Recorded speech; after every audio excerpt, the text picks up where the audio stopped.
আজকে আমাদের আলোচনার বিষয় রেজিস্ট্যান্স বা রোধ এবং তার সঙ্গে পরিবাহিতা বা কন্ডাক্টেন্স এবং বিভিন্ন বিষয়ের উপর রোধের এবং পরিবাহিতার নির্ভরতা, ডিপেন্ডেন্স। আগে আমরা ওহম সূত্র থেকে রোধ বিষয়টা এবং পরিবাহিতা বিষয়টার সঙ্গে পরিচিত হয়েছি। এখন আজ আমরা জানব যে রোধ বিষয়টা আসলে কি জন্য রোধ বিষয়টা হয় এবং এই রোধ এবং পরিবাহিতা তাদের বিভিন্ন বিষয়ের উপর নির্ভরতাটা কিভাবে আছে। তা এখন আমরা যদি একটা কন্ডাক্টরের কথা হিসেব করি, এখানে দেখো একটা কন্ডাক্টরের ছবি আঁকা হয়েছে, যার মধ্যে কি আছে না কিছু ফিক্সড অ্যাটমস অথবা আয়নস রয়েছে। আর কি আছে না তার মধ্যে ফ্রি ইলেকট্রন আছে, যাদের মধ্যে ফ্রি ইলেকট্রন সাফিসিয়েন্ট পরিমাণে পাওয়া যায় তারাই তড়িৎ পরিবহনে অংশগ্রহণ করতে পারে এবং তাদেরকে আমরা কন্ডাক্টর বলে থাকি। আর একটা ফ্যাক্টর আমি নিয়েছি এখানে, যেটা হচ্ছে যে ইন্টার অ্যাটমিক স্পেস, অর্থাৎ এই যে কন্ডাক্টরের মধ্যে শুধু এই এই ইলেকট্রন রয়েছে তা নয়, আর শুধু আয়নগুলো রয়েছে না তা নয়, তার মধ্যে কিছু স্পেস আছে যে স্পেস দিয়েই কিনা ইলেকট্রনটা যেতে পারে। তাহলে এই তিনটে ফ্যাক্টরকে যদি আমরা হিসেবের মধ্যে রাখি, তাহলে আমাদের এই রেজিস্ট্যান্স কেন উৎপন্ন হচ্ছে সেটা বুঝতে সুবিধে হবে। যখন একটা ইলেকট্রিক ফিল্ড এর দুপাশে দেওয়া হয় বা একটা ব্যাটারির সঙ্গে এটাকে যোগ করা হয়, তখন কি হয় না ইলেকট্রনগুলো ওই ব্যাটারি থেকে শক্তি সংগ্রহ করে ইলেকট্রনগুলো ব্যাটারির পজিটিভ প্রান্তের দিকে ছুটে যায় এবং ছুটে যেতে গিয়ে তারা এখানের সঙ্গে ধাক্কা খাচ্ছে।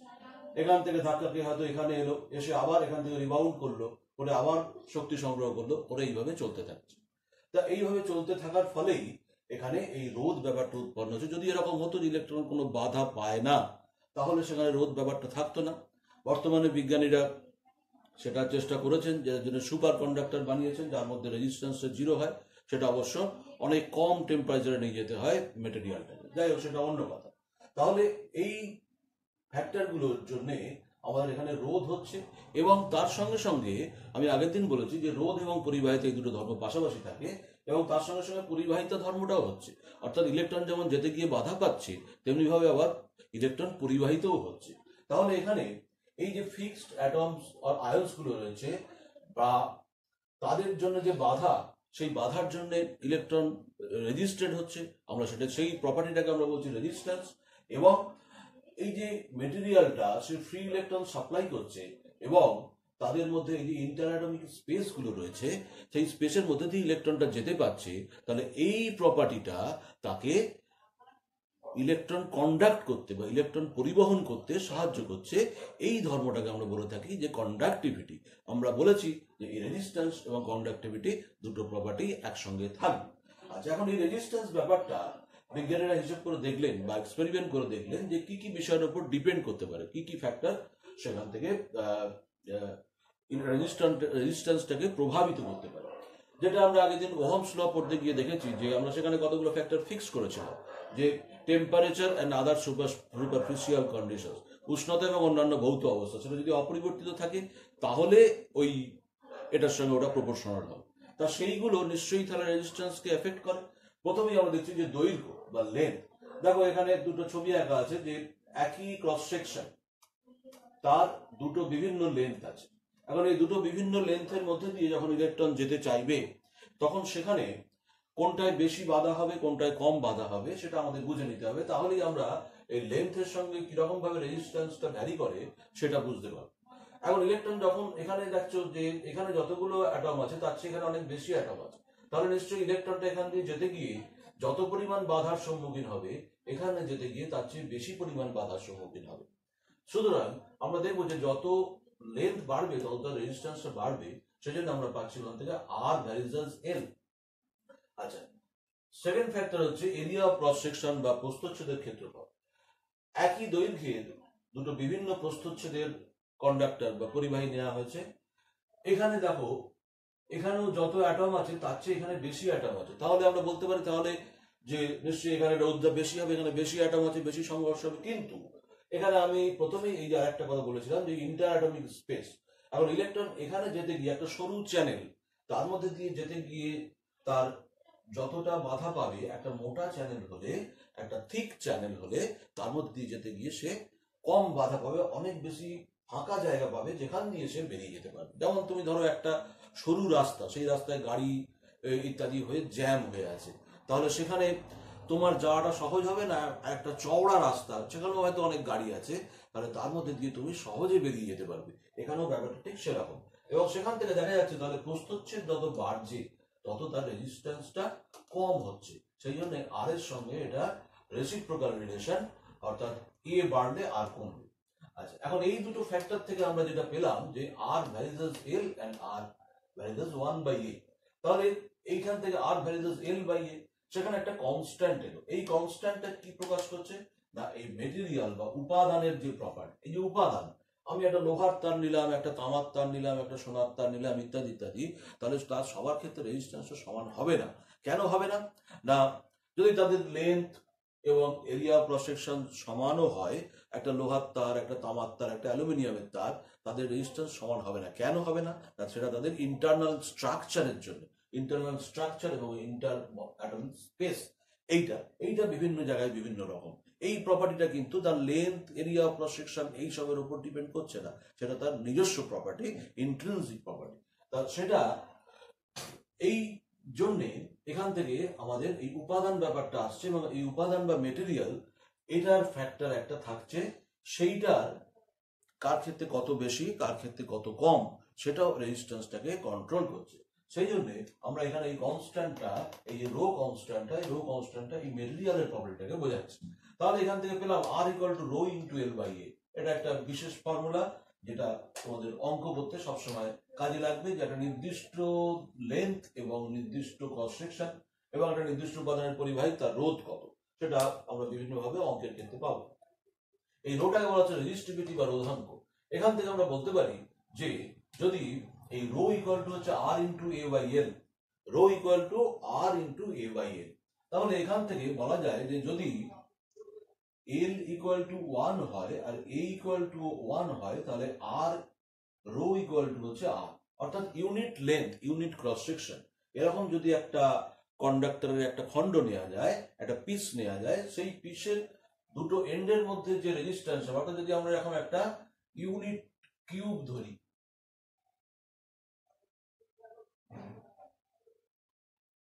একটা ইউনিট কিউব যার প্রত্যেকটা সাইড হচ্ছে 1 করে, 1 মিটার বা 1 সেন্টিমিটার, যাই হোক, তা সেইটার দুটো এন্ডের মধ্যে যে রেজিস্ট্যান্স হবে সেটাই হচ্ছে তার রেজিস্টিভিটি। দেখবে তোমরা বইতে ভালো করে সংজ্ঞা লেখা আছে যে একক দৈর্ঘ্য একক প্রস্থচ্ছেদ যুক্ত কোন পরিবাহের দুই বিপরীত প্রান্তের মধ্যে যে রোধ, সেটা হচ্ছে তার রোধাঙ্ক। তা এখান থেকে আমরা রোধাঙ্কের ইউনিট বের করতে পারি। আর rho equal to R into A by L, তার রো এর ইউনিট কি হবে না, ওহম ইন্টু এ হচ্ছে মিটার স্কয়ার এসআই পদ্ধতিতে বাই মিটার, তাহলে rho equal to ohm metre, এটা হচ্ছে তার ইউনিট। আচ্ছা, তার এটা হচ্ছে রোধাঙ্ক। এখন এই রোধাঙ্ক কিসের উপর ডিপেন্ড করে, যেটা আমরা বলতে পারি যে এই রোধাঙ্ক দুটো বিষয়ের উপর ডিপেন্ড করে। এদিকে এসো, যেটা হচ্ছে যে এই রেজিস্টিভিটি, এটা বা রোধাঙ্ক নাম্বার 1 হচ্ছে যে মেটেরিয়াল, তার কি উপাদান আছে তার উপর ডিপেন্ড করবে, আর সেকেন্ড ফ্যাক্টর হচ্ছে টেম্পারেচার, এই দুটো বিষয়ের উপর ডিপেন্ড করবে। এছাড়া অন্য কোনো বিষয়ের উপর ডিপেন্ড করবে, তার লেন্থ কি আছে, তার ভলিউম কি আছে, তার এরিয়া কি আছে, তার কোনো কিছুর উপর ডিপেন্ড করবে না। শুধুমাত্র এই দুটো ফ্যাক্টর চেঞ্জ হলে তবেই সেটাকে আমরা রোধাঙ্কটা চেঞ্জ হবে, এছাড়া আর অন্য কোনো বিষয়ের উপর রোধাঙ্ক ডিপেন্ড করবে না। আচ্ছা, তাহলে এই হচ্ছে আমাদের রোধ, মেনলি এই তিনটে বিষয়ের উপর নির্ভর করে সব কন্ডাক্টরের, এবং তার ক্ষেত্রে এই রোধের এক্সপ্রেশন হচ্ছে এইটা। তাহলে সেখানে আমরা ওহম সূত্র থেকে যে রোধের কথা পড়েছিলাম, তার যে এক্সপ্রেশন সেটা হচ্ছে এইটা পেলাম। আর রোধ কাকে বলে, আমরা আগের দিন ওহম সূত্র থেকে রোধের সংজ্ঞা পড়েছি। আর এখানে বলতে পারি আমরা যে কোনো পরিবাহের মধ্যে দিয়ে তড়িৎ প্রবাহিত হওয়ার সময় বা ইলেকট্রন প্রবাহিত হওয়ার সময় সে যে বাধার সম্মুখীন হয়, সেই বাধাটাই হচ্ছে রোধ, এবং সেটা একটা প্রপার্টি অবশ্যই, এবং একটা প্রপার্টি এবং সেটা একটা কোয়ান্টিটি, তাকে আমরা মাপতে পারি, তার ইউনিট আছে। আচ্ছা, এবার রোধের সঙ্গে অ্যাসোসিয়েটেড আরেকটা যে প্রপার্টি, সেটা হচ্ছে কি না, আমাদের কন্ডাক্টিভিটি বা পরিবাহিতা। অবশ্যই এটা তড়িৎ পরিবাহিতা, আমাদের অনেক রকম পরিবাহিতা হয়, তাপ পরিবাহিতা, তড়িৎ পরিবাহিতা, এরকম। তার মধ্যে এটা আমরা পাচ্ছি যে পরিবাহিতা, তড়িৎ পরিবাহিতা। তাহলে এই তড়িৎ পরিবাহিতাকে আমি জি দিয়ে লিখলাম, জি ইকুয়াল টু হচ্ছে 1/r। তাহলে এই আর এর এক্সপ্রেশনটা যদি এখানে বসাই rho into L by A, তাহলে 1/ρ ইনটু এ বাই এ হয়ে যাবে। এই 1/ρটাকে আমরা বলছি যে সিগমা। এই সিগমাটা হচ্ছে যে এটা হচ্ছে এই সিগমাটা হচ্ছে কন্ডাক্টিভিটি আর জিটা হচ্ছে কন্ডাক্ট্যান্স।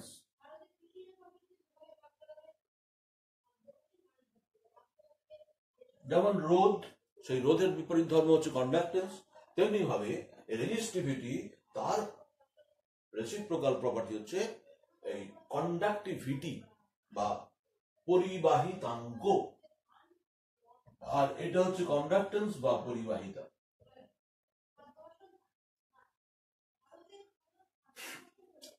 সুতরাং আমরা বলতে পারি যে এই আর তার সঙ্গে যেটা বিপরীত সেটা হচ্ছে জি, আর রো তার সঙ্গে যেটা বিপরীত সেটা হচ্ছে যে এই সিগমা। সিগমা হচ্ছে কন্ডাক্টিভিটি। তো এখান থেকে আমরা একইভাবে এই কন্ডাক্টিভিটি ইউনিট কি হবে, সিগমার ইউনিট কি হবে সেটা বের করতে পারি। জি যদি 1/r হয় তাহলে 1/ওহম। এটা খুব মজার ব্যাপার, দেখো এটাকে ঠিক উল্টে লেখা হচ্ছে, এটা OHM, এটা হচ্ছে MHO, মো বলা হয়, বা এটাকে বলা হয় সিমেন্স, একটা নাম দেওয়া।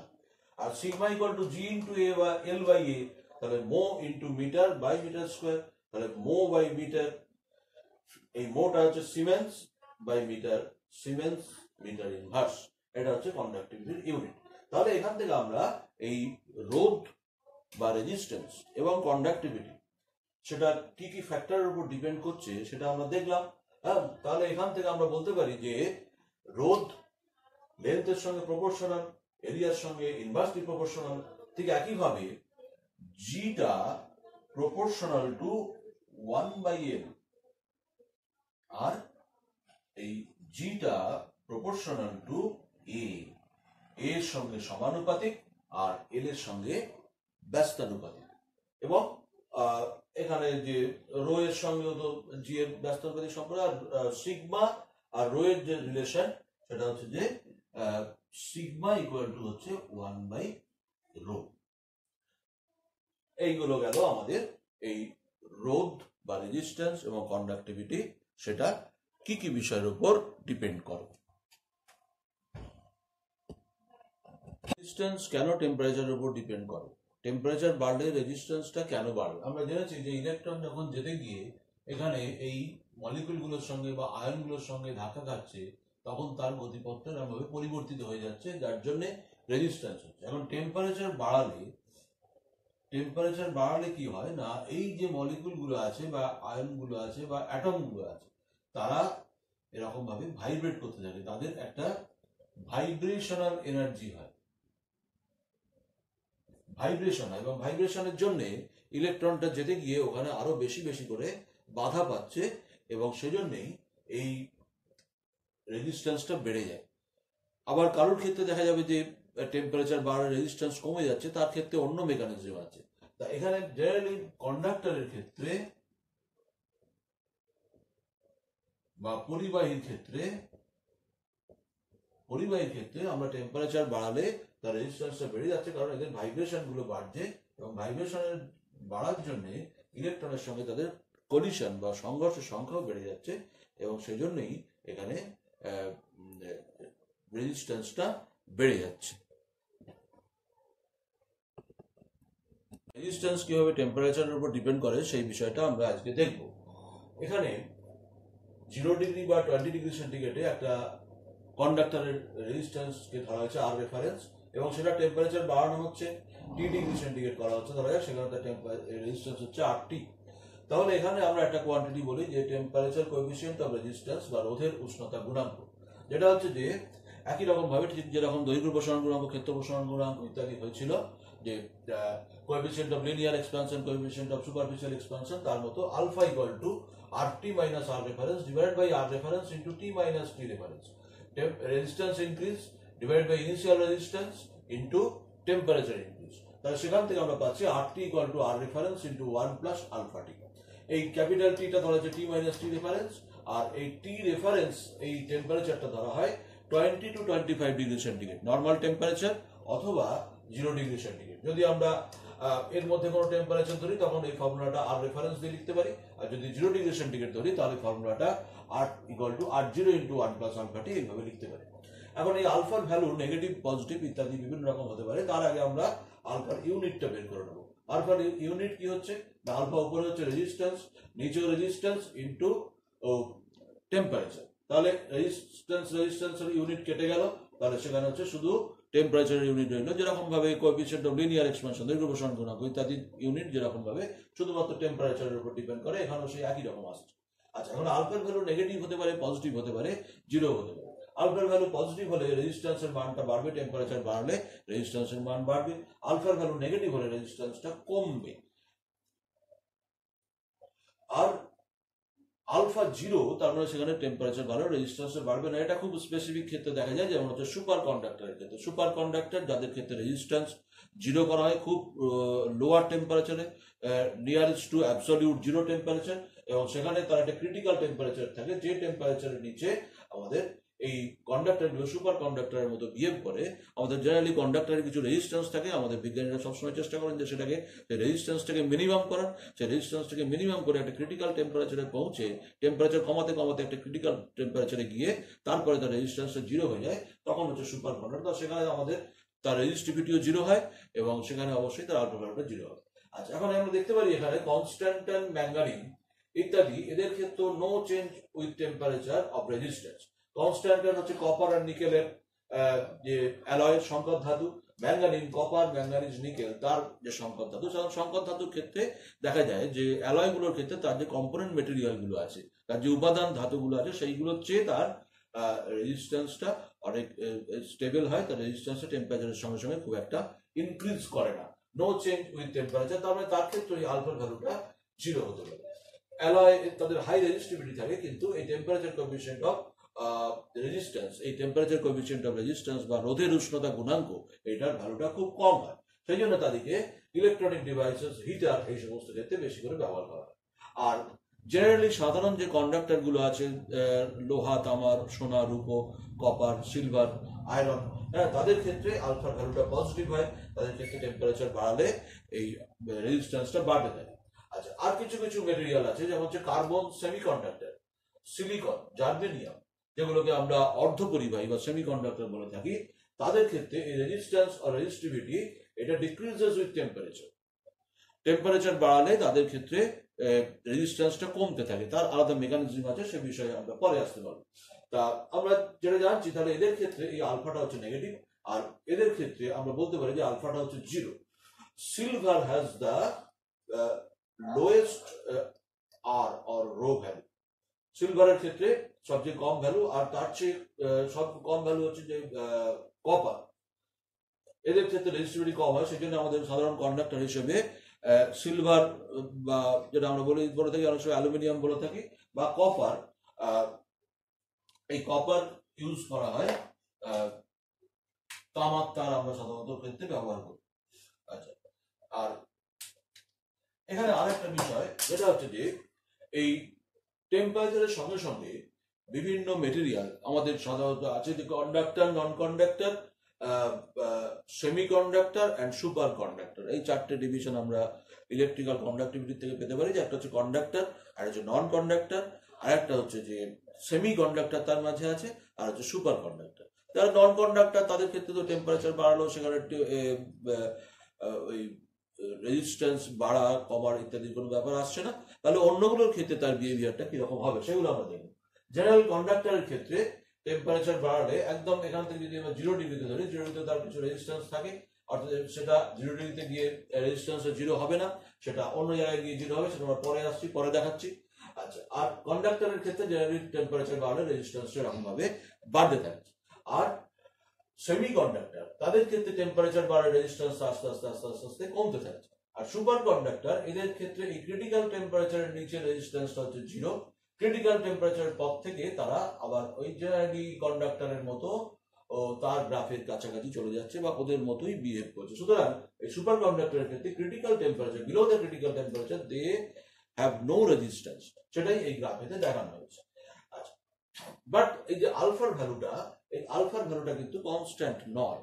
আমরা এই আলফাকে একটা কোনো মেটেরিয়ালের ক্ষেত্রে তার আলফার ভ্যালুটা একটাই ভ্যালু এটা আমরা বলতে পারবো না। যেমন রেজিস্টিভিটি বা রোধাঙ্ক যেটা, সেটাও কিন্তু টেম্পারেচার ডিপেন্ডেন্ট। অর্থাৎ একটা কোনো মেটেরিয়ালে যদি আমি রেজিস্টিভিটি বলতে যাই, তাহলে আমাকে একটা পার্টিকুলার টেম্পারেচার মেনশন করতে হবে। সেই টেম্পারেচার মেনশন না করলে আমরা সেইটার বলাটা সম্পূর্ণ হলো না।